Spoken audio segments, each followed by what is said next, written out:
HANMEDITATIONS back, and we have a brand new setup. I hope you guys enjoy this setup. I hope you're looking at it and you think, wow, this is really cool, because we put a lot of effort into it and it took a lot of time, and we moved the studio to make it more interesting, more cool for you guys, so that we can bring new guests on. And a lot of you guys are probably wondering, where's Kelly? Where's Kelly? Well, where is Kelly? Where is she? Hey guys, I'm actually over here in our little corner. I'm going to be hanging out here for today, but when we have guests, this is where they will be. It's really nice and cozy over here. I'm definitely liking it, but I may move back next to Han. Definitely, like I said, when we have guests, that's where I'll be, but I have to say, I'm kind of liking it, this nice little cozy corner over here. Yeah, guys, so she's in that cozy corner. She's relaxing. She's chilling, but we're going to be moving back and forth from this angle to back to her, and then we're going to be having guests over there. So Kelly will probably come back here too, so don't worry. But we have a nice cool little angle with the Han rules, the Han principles behind her, and some pillows. It's nice and comfy. I think she's a lot more comfortable being over there, and we'll just see how it goes. So we're experimenting, we're trying new things out, and we want the best content for you guys. So we're going to keep evolving and changing the content until it's the best that it can possibly be. So anyways, today we're getting into this whole extraterrestrial news, guys. I don't want to say I told you so, but I told you so. More and more as the contact window approaches, we're going to be getting more evidence. People are going to be talking about it more. People are going to be seeing more events of these extraterrestrials. And it's very exciting to be a part of this time in history, where now is the time that this is all changing. Everything we could have ever imagined in this moment is changing. So guys, be excited and be very, very happy that you're living in this moment. So Kelly, what do you think about that? Didn't we say this is going to happen? Yep, we knew that the more and more as this year goes on, there is going to be the government talking about more and more and more, getting a little bit closer to a full-blown in-the-flesh reveal of ETs. And there's some kind of agenda going on here. I don't know right now if they are, for once, really trying to tell the real truth to the public, or if they're just trying to do their typical fear propaganda and on to their next wave of fear and using ET beings as the next thing to have us all afraid of. I'm not sure yet, but I'm hoping that they're just finally revealing the truth. Yeah, and I think we'll definitely be the judge of that. So we got a video we're gonna watch. We're gonna get into this, and we're gonna give our honest insights and just kind of look at it and see, are they lying? Are they telling the truth? Are they trying to dupe us again? So let's just watch this and kind of tell. Let's get into this right here. If I can pull it up. Commander Fravor. Thank you. Thank you, Mr. Chairman, Congressmen, Congresswomen. I want to first thank you for the invitation to speak to the committee on the UAP topic that has been in the news for the past 6 years and seems to be continuing to gain momentum. As you know, my name is David Fravor. I'm a retired commander in the United States Navy. In 2004, I was a commanding officer of Strike Fighter Squadron 41, the world-famous Black Aces. We were attached to Carrier Wing 11, stationed on board the USS Nimitz, and had begun a 2-month workup cycle off the coast of California. On this day, we were scheduled for a 2v2 air-to-air training with the USS Princeton as our control. When we launched off Nimitz, my wingman was joining up. We were told that the training was going to be suspended and we were going to proceed with real-world tasking. As we proceeded to the west, the air controller was counting down the range to an object that we were going to, and we were unaware of what we were going to see when we arrived.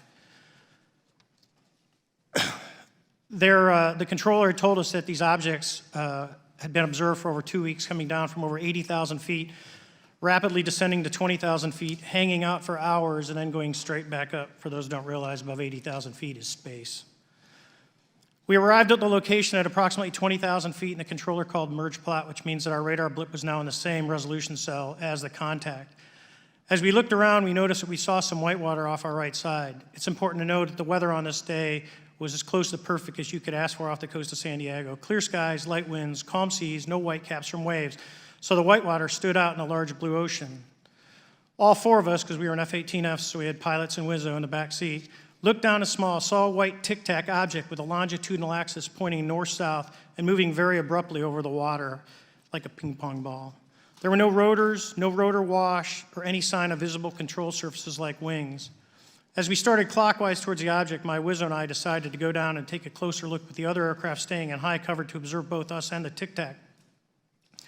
We proceeded around the circle about 90 degrees from the start of our descent, and the object suddenly shifted its longitudinal axis, aligned it with my aircraft, and began to climb. We continued down another 270 degrees, nose low, where the Tic Tac, or we considered 270 degrees to where, and we went nose low to where the Tic Tac would have been. Our altitude at this point was about 15,000 feet, and the Tic Tac was about 12,000.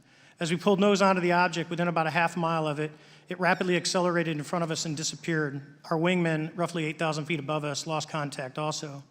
We immediately turned back to see where the white water was at, and it was gone also.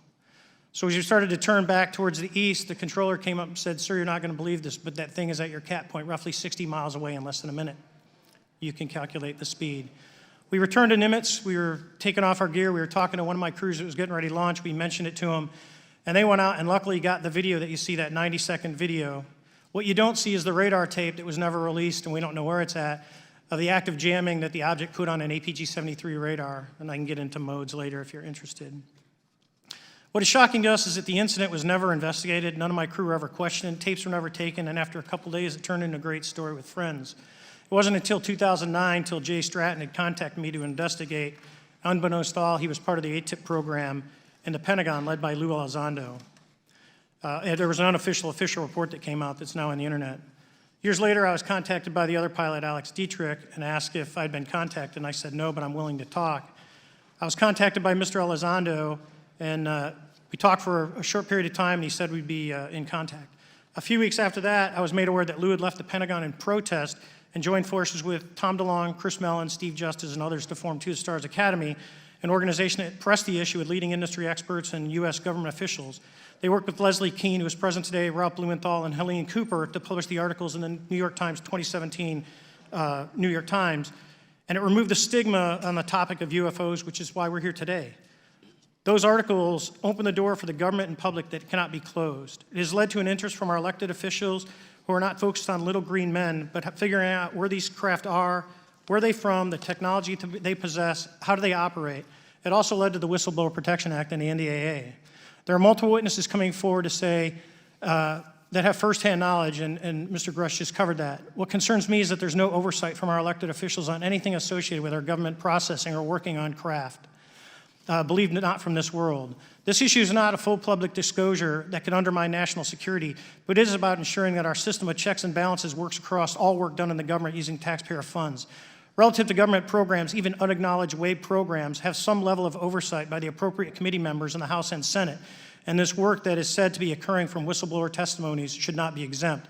In closing, I would like to say that the Tic Tac object we engaged in 2004 was far superior to anything that we had on time, have today, or are looking to develop in the next 10 years. If we in fact have programs that possess this technology, it needs to have oversight from those people that the citizens of this great country elected in office to represent what is best for the United States and best for the citizens. I thank you for your time. Thank you. Wow. Okay. So let's get into that, because what he's saying is true. We're paying taxpayer money. We're paying taxes, and they're using our tax-paying money to fund these studies, to withhold information from us, to withhold technology from us. 0-point energy technology that could change the realm and scope of existence, of reality, of how we work, how we live, that could get rid of the whole monetary system of having money, that anyone could live wherever they want, when they want. Money wouldn't be a problem. Food wouldn't be a problem. Our environment would be clean. Everything would be safe. Breathable air throughout the entire world. Everything with clean waters. I mean, could you just imagine a world in which we had this technology that was not withheld from us, but was taken and distributed around the world? So what he's saying is the truth, because why are they using our taxpayer money? Why are we paying taxes for them to just take this information and hide it from us? We don't know what's going on, but someone there knows what's going on. And like I said, there are 100% extraterrestrials on this planet that have bases. The window for contact is starting to open up. In the next 2 to 3 years, I believe we'll see open contact with extraterrestrial beings. There are people out there that are already experiencing this contact, like myself, like Kelly, like 5D Fine Arts. There's beings that are watching this right now, other humans that are watching this that have experienced this contact too. So this is going on all across the world, and it's happening now. So just feel alive and feel grateful that you live in this momentous moment right here and right now, where this is happening, because this is very advanced, very awesome and incredible stuff that's changing history in this moment, where people are demanding to know the truth. We demand to know. So what did you think about this stuff, Kelly? Because this was interesting to me. Yeah, I mean, I know I always say this, but it's funny that they choose right now to come out with this man's story. And I missed the year that it took place, but I heard him say that he said it wasn't until 2009 when someone reached out to me about talking about it more or whatever. Did you catch what year he said it actually took place? I was thinking that too. I think I want to say it happened like 2007. I don't know, but it's been over a decade. So yeah, let's just go with that. This is a while ago. Even if it was like now, you could kind of be like, well, maybe they have some kind of, whatever. But like you said, going up above 80,000 feet, that the planes fly at 30,000 feet. The highest is like 40,000. So they're going double to triple of what a plane usually flies at. Mm-hmm. So to go from 80,000 feet to here like that, like you said, 80,000 feet, that's space. Right. You're in space at that point. So you're beyond the atmosphere. So to go from beyond the atmosphere back into the atmosphere like that in like a second is absolutely insane. And I believe Joe Rogan interviewed him and he talked about the tic-tac-toe on his the tic-tac craft on his show, and he explained it and talked about it. So yeah, so I think let's just say it happened over a decade. Okay. Yeah, so I really want to emphasize this because this is just one story. There's probably dozens, if not hundreds, of stories like this from official people, not just a random civilian. These are official people who saw these things and, are looking in the sky, doing measurements, and can really tell you the true measurements of how high it was, how quick it came down. And I just want to emphasize this because if this has been going on for decades and they haven't harmed us yet, they're not to be feared. We really, really have to emphasize this. Beings, if they have, in order to reach this high level of technology, they have to be enlightened. That's just the way it is. And enlightenment is those high vibrational things. It's love, it's happiness, it's joy. They're not going to think about killing unless they really, really have to take away our civilization like Atlantis. That's a whole other thing. Yeah, but they didn't destroy Atlantis. Well, yeah, that's true. The Atlanteans destroyed themselves.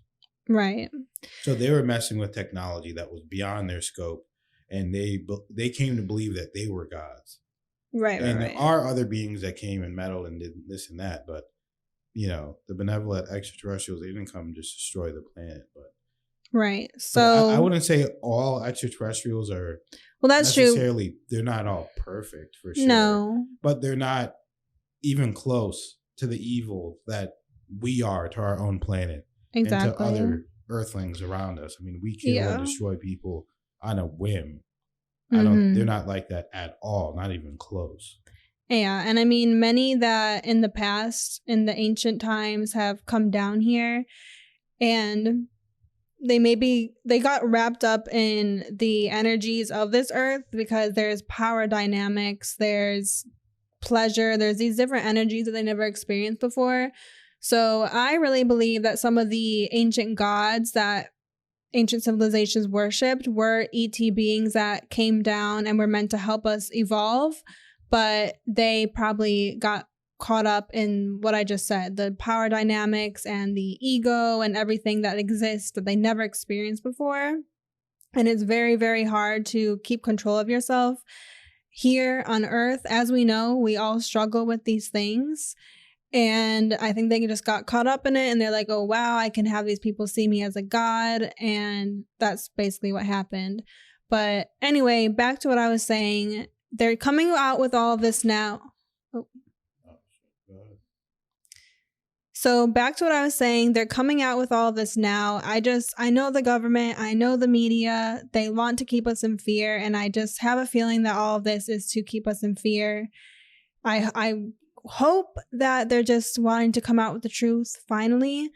But I think so. I think that they're slowly starting to come out with the truth because it's time. Yeah. But I don't know. I'm not in those circles, but just based on synchronicity, things are going to come out regardless. That's true. It's all about the populace, and that the populace consciousness is ready to hear this information and this knowledge, which I believe that we are. But, it's not just up to me. That's why we practice in this meditation so much, in getting the consciousness of people up and their awareness up, so that we can all be ready as a collective to be a part of this journey and to meet these beings. And for them to come down and people not be scared or fearful and create chaos, because it would create chaos. Right. If they just came down. It would. Even 20, 30, 40 years ago, it'd be chaos. I mean, look at all the movies programming people to think that fearful way of this alien invasion, and they're going to take over the earth. But if they created us, why will they need to take over? It's already theirs. So it's ridiculous. They built the planet. They did all this stuff. I mean, it's crazy. Keepers of the garden. Yeah, they seeded the planet. So why would they need to take over it? It's crazy. The beings that watch over us and help us, they want us to evolve into everything we're meant to be. So they're just trying to help us become that. But like I said, these stories, this is one of dozens, if not one of hundreds, if not one of thousands, that they have records and government officials, workers that have their own tale to tell. And there is a reason. Literally over a decade later, they're having this man reveal it right now, since the beginning of 2023, revealing more and more and more stories about ET beings, about crafts. So I'm sure we're going to just keep hearing a little bit more, a little bit more, a little bit more. Yeah, I'm sure it'll just keep going and going until it spirals, and then, the beings are here. So. Until we just see one on the news right in front of our eyes. Until we see them not on the news in person. Yeah. They're here in person. At your front door. Exactly. Get ready, Jose. No, get ready for that, guys. Ready. Remember I think it was during the Revolutionary War, or I think it was the Civil War. There was a law where if a soldier came and knocked on your door, you had to let him come in and feed him and stuff. Yeah, that was the revolution. The redbacks, the lobster. Oh, okay. Backs. Oh, yeah, that's what it was. And so now they're gonna make you let the ETs come in for dinner. That's not what's gonna happen. I hope you guys enjoy the setup. I hope you guys enjoy the videos. We're gonna keep posting more. So follow, subscribe. If you guys want to support me, go ahead and you get 5% off a Sparkle mat. They're not paying me to say that, but they wanted to give me something for my subscribers. So I'm thankful to them. So if you like that, click the link, or you can donate to Han Meditation. So thank you guys for being here. Thank you. We will catch you guys in the next video, and let us know your thoughts below.